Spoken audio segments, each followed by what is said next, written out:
Zoom got themselves in a bit of hot water a couple of weeks ago when they announced changes to their terms of use. Now, I was at Zoom the first time when there was a lot of panic about security and privacy. Remember that? Yeah, I was there and there was a lot of, let's call it nonsense. From my perspective, it was nonsense. It was sensational headlines about Zoom and don't use it, this and that, like just fear mongering. So we're going to take a look at one of Zoom's features today. They got them in some hot water, and we're going to examine not only how the feature works, but also what's being communicated to your customer when you bring them on a call with you.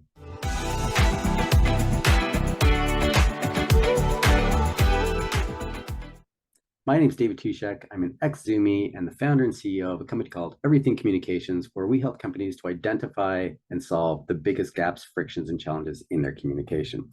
Now, we work with a ton of different technologies, leading technologies actually in the area of CommTech, to help create happier customers and happier employees. So we're going to take a look at one of Zoom's features today. They got them in some hot water, and there's nothing wrong with the feature. And there was nothing really wrong with the privacy policy, except for how they communicated it, which created a lot of concern. A lot of it was based on hearsay, speculation, rumor, misinformation. So I wrote a blog post. You can read that. It cuts through all of that misinformation. It gets to the heart of it, to the facts, and you can find out what's going on there. But what we're going to do today is we're going to take a look at one of the actual features that caused the need for them to update the policy, because now they're incorporating AI, and AI has the power to transform the way that we all operate and the way that we all work and the way that we all meet together. And it requires data, lots and lots of data, your data, my data, our data.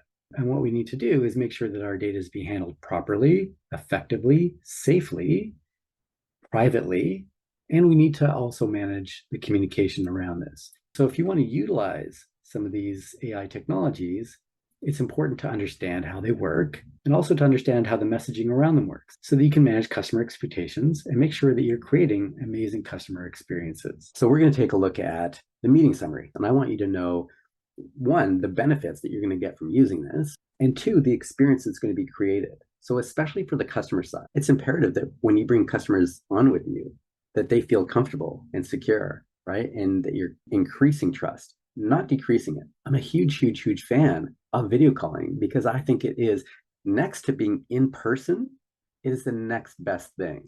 Having, the ability to read people's faces and their body language, you are subconsciously or consciously making decisions about me right now, and you're judging whether you can believe and trust the things that I'm saying. And that is happening largely because my video is on. And when you increase trust, you increase connection, you increase relationship, and you can actually create what you want to create, whether it's more sales, whether it's happier employees, whether it's happier customers. Everything can be created.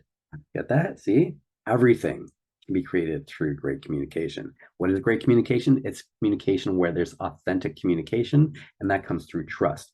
So you want to be doing things that increase trust, like putting your video on, and you don't want to be doing anything that decreases trust. So we're going to walk through one of the features today, and we're going to take a look to see what it can do for you and some of the maybe pitfalls or concerns that you want to be cognizant of. So first of all, Zoom is, by my account and by many other experts in video communications, they are absolutely the leader in video conferencing and in unified communications, or UC. So that means not just video conferencing, they actually have an incredible phone system, a cloud-based phone system, which for instance allowed me to make telephone calls from Japan as if I'm sitting here in Toronto. I talk to companies that can't even receive telephone calls when they're out of the office, let alone in a different country. So Zoom has incredible video conferencing technology, as everybody knows. But they also have telephony. They also have a great chat solution. There's actually tons of things that Zoom has that a lot of people don't even know about. So again, that's what my company helps companies to realize and to gain the benefits of. But they're also the leaders in video conferencing, which means that they are innovating and coming out with brand new technologies and features all the time. So what we're going to take a look at today is meeting summary. And I'm going to go ahead and share my screen. So I'm sharing my screen, and this is what I see when I host a video meeting.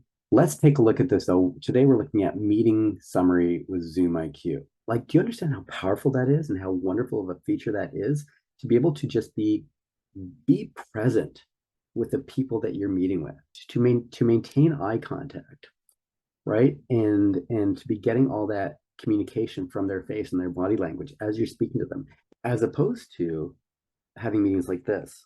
Mm-hmm. Mm-hmm. Yeah. Mm-hmm. Right. You want to, as much as possible, maintain eye contact, right? And really be with the people that you're communicating with, right? So that's what meeting summary allows you to do is you don't have to take notes. You can take a few notes here and there if you want to, but you're not taking notes the whole time because meeting summary is doing it for you. It's listening to the call, it's recording it, and it's summarizing the meeting for you, just as it says, right? And I'll show you at the end of this what the meeting summary looks like. So it's a great feature. I love it, but there's some concerns that I have and some things that you want to be cognizant of. So first of all, I want you to know what happens when somebody joins your meeting. And I'm going to rejoin this meeting and turn on the recording again. And I want you to see the pop-up that shows up for your customers, people who are joining your meeting. So meeting summary has been enabled. Meeting summary uses AI technology, which may include third-party models. Zoom does not use audio, video, chats, screen sharing attachments, or other communications like content, such as poll results, whiteboard, and reactions to train Zooms or third-party models. Now, go read my blog post. I talk about this. This is actually a change that they made. Now they're saying they won't use it to train their models at all. So that's very clear from this. They're saying meeting summary has been enabled. It uses AI, and Zoom will not use any of this content to train Zooms or third-party AI models, period. Okay. Now, whether you trust that or you don't, that's a different story, but that's what they're saying is true. And as somebody who used to work at Zoom, I can tell you. And listen, Zoom has many of the world's largest companies, banks, governments. 86% of the Fortune 100 use Zoom. You think they don't care about security and data privacy? They do. They care probably more than you, right? And they trust Zoom. Having worked at Zoom, I trust Zoom hugely. Eric Yuan, his number one book recommendation, mandated actually for the company, for everybody to read, was Speed of Trust. There is nothing more important to Eric Yuan than trust. Maintaining trust is critical. That's why they actually, in my opinion, that's why they actually backed out on having the consent thing. They're not even saving any of this information and using it to train models without, like, period. Consent or no consent. Like, there's no opportunity for me to get consent. They're just not going to use it. Okay, so back to this. Second paragraph, we will send the meeting summary to invitees after the meeting ends based on the settings configured for this meeting. So this is my meeting. I'm the host of this meeting. I have set up Zoom IQ. And listen, if this, if you don't like the sound of any of this, I mean, it's an amazing feature that has lots of benefits. So if you don't like the sound of it, turn it off. It becomes a moot point. It's not even, anything to concern yourself with. But if you want advanced technologies, like not having to take notes, like it's 1998, you want an AI to be able to take the notes for you and summarize it, then it's a fantastic feature you can choose to use, right? And the way that I set it up as a host, I set it up so that it will only send me the summary. You can set it up so that it sends you the summary and all of the meeting participants the summary. You can set it up however you want. But it's just saying here that Zoom will send the meeting summary to the invitees after the meeting ends based on those settings, however the meeting host has it set up. So anyone who receives the meeting summary may save and share it with apps and others. So the admins who are setting up, who are configuring Zoom, they should be doing this not in isolation, but in concert with, and in order to serve the various parts of the organization. So they should be working with the VP of sales and the head of HR. And, how do you want this set up? Do you want us to set it up so that it's locked down and that, or, turned off? Do you want it to be set up so that it's turned on, but meeting summaries only go to us and our employees? And that might be different department to department, right? It's not just necessarily one setting. So your IT admins need to be working to serve the company and to serve the various parts of the organization, which I can go off on that. I think that doesn't happen nearly as much as it should. And I work with some fantastic IT leaders who are very in tune with what the business needs and are working with various leaders across the business to ensure that they've got the technology to enable their people and their customers to have great communication. I wish that was true of all companies. It isn't. It's something that my little company is working to change.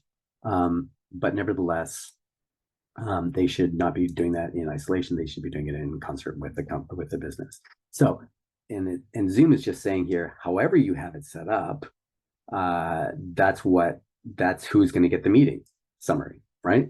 So it's going to be up to the business to set up the settings, to configure it the way that makes most sense for them. And Zoom is simply going to follow your instructions. The account owner can access the meeting summary. So this is an important one here. So this is essentially saying that the account owner, so not necessarily just the host, but the company that owns the account. So if I work for ABC Company, that company will have access to the meeting summary. So it's letting everybody know that. It's letting the host know that. It's letting the participants know that the account owner has access to the meeting summary. Okay. Last sentence here is AI generated content may be inaccurate or even misleading. Always check for accuracy. Okay. So they're just putting out the disclaimers. It's AI. AI is not perfect. AI is doing its best right now to summarize everything that I'm saying, and it's not going to get everything perfect. This is part of the reason why AI needs data, right? Again, something I cover in my blog. But if you want AI to be there for you, to help you create more efficiency and more productivity, it needs to be trained well. How do you train AI? You train it with data, lots and lots of data. So again, Zoom got in hot water about it, but their intention was to utilize data to create the absolute best AI to serve you, to serve your customers. Okay, so if you have this feature enabled, I want you to know that this is something that's going to show up for the people who are joining this meeting. Now, here's a potential point of friction. And again, remember, what my company does is we work to identify and solve frictions in communication, challenges in communications, opportunities to create better communication and better relationship.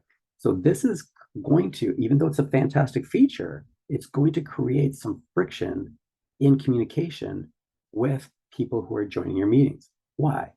Because they've got to figure out, and this is where you want to think, who are you inviting to this meeting? Do you have this on or off? How is that going to come across? What experience are you creating? So let's say you've got a meeting, a very important meeting that you booked with a prospect, right?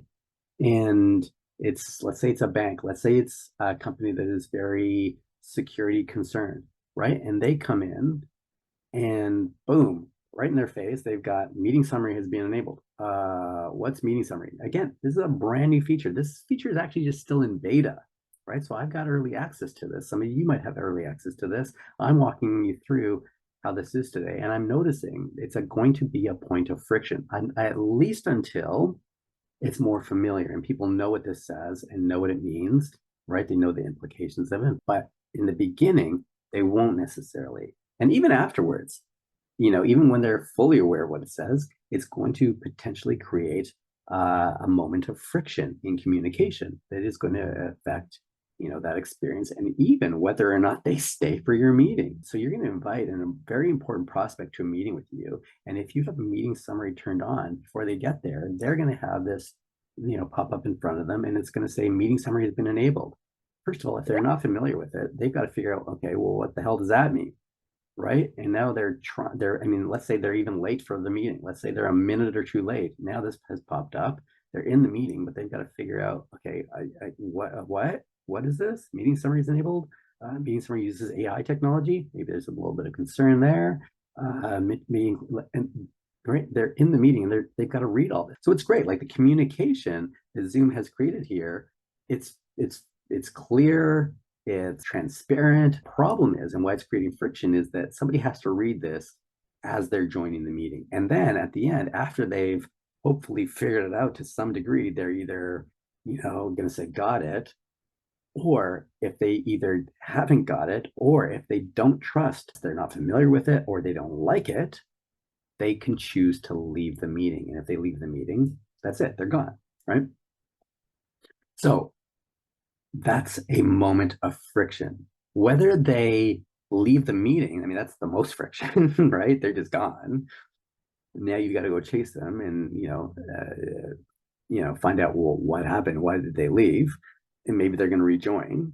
Maybe they're not, but you've got to go figure that out. That is not a great customer experience. And one thing that we are very biased towards here at Everything Communications is creating awesome employee and customer experiences. That's why I think this is so important and why I want to walk you through it. So let's say they read it well enough where they think they know what it means. They're not reading it word for word and really getting an understanding of it, because this is happening as they're trying to get into a meeting with you and they're already running a couple minutes late, and they really feel the pressure and on the spot to accept this. Let's say they just said, got it. Okay. So it's not bad necessarily. It's just creating friction. And I want you to be aware of it, that this is the experience that your customers are going to be going through. And so here's my advice to you. I think, and I'm going to show you in just a couple minutes here, why I think it's a great feature and why I think you want to use this feature. It's going to be tremendously helpful for your business. It's going to be helpful for your recruiting calls. It's going to be helpful for sales calls. It's going to be helpful across the organization, internal meetings, external meetings, all your meetings. Meeting summary could be tremendously helpful for that. And I think what you want to do, and my advice to you, is to mitigate that friction, right? How can you do that? So here's my advice for you. Think about the meetings that you're having, and whether you want to have that feature on at the onset by default. Maybe you do, maybe you don't, right? If it's an internal meeting and trust levels are high and everybody's familiar with the feature, probably turn it on by default. If it's an external meeting where it wouldn't be smart to assume high levels of trust, you've invited a prospect to meet with you, right? And it's a big deal. And you want to make sure that you're providing a really great, awesome first experience with high levels of trust and not degrading trust.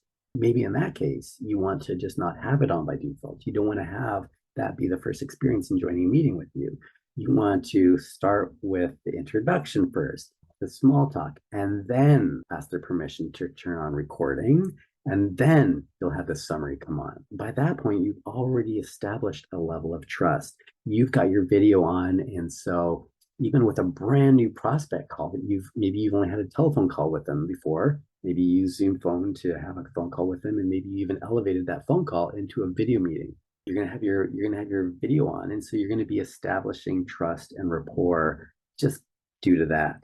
Now, after you've done that for a minute, 2, even 3, you can get to the point where you can actually ask them if they don't mind if you record the call, just so you don't have to worry about taking notes. You can be more present, right? At that point, they can say, no, I prefer you don't, or they'll probably just say, yeah, that's not a problem. At that point, you can turn it on and they're going to get that pop up. And you can even just explain to them that AI is going to be creating a summary for you so that you can just don't have to take notes. You can just be fully present with them. That's my recommendation. That's how I think would be the best way to deal with it. That's the way that you can utilize the technology to help you be more productive, more efficient, more present, create a better customer experience, and create better employee experiences as well, while reducing friction and just making a great experience overall. So that's my recommendation for you. Don't turn it on by default in those kind of high stakes meetings where you want an opportunity to establish trust first. So establish that trust, then turn on the recording with the meeting summary as well, if you like. So now you can go ahead and start that meeting with that prospect, with that person, with that executive from that bank that you've never met before. Do your introduction, build a bit of trust, build a bit of credibility, ask them if you can record the meeting, and they can go to start summary. That way you can have it all. You can have the meeting being recorded, you can have the summary created, you can don't have to worry about keeping your notes. You can just be present with the person that you're speaking with, really understanding their needs and how you can help them. And now you're avoiding that friction. Okay, so I went for lunch and I came back, and here sitting in my inbox is the email, the summary of basically what I walked you all through earlier. So I get an email from Zoom. It says meeting summary with Zoom IQ.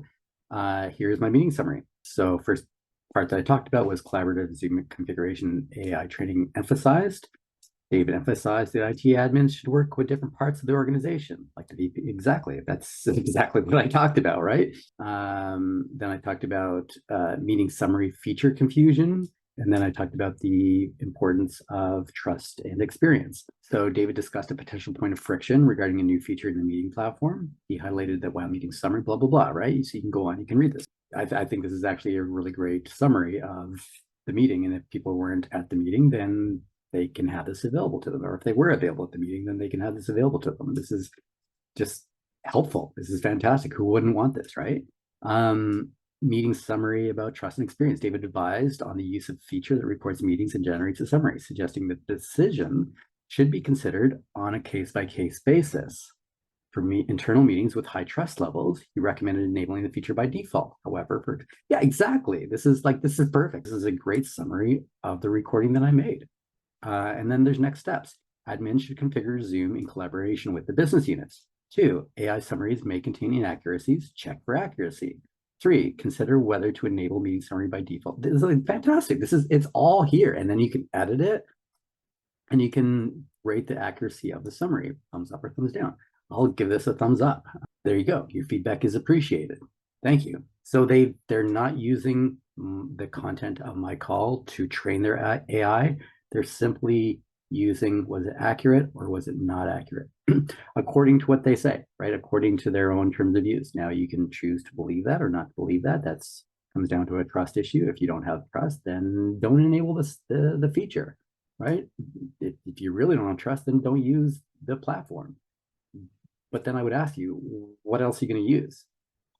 You can use Microsoft. Do you trust Microsoft that much more? Do you trust Google that much more?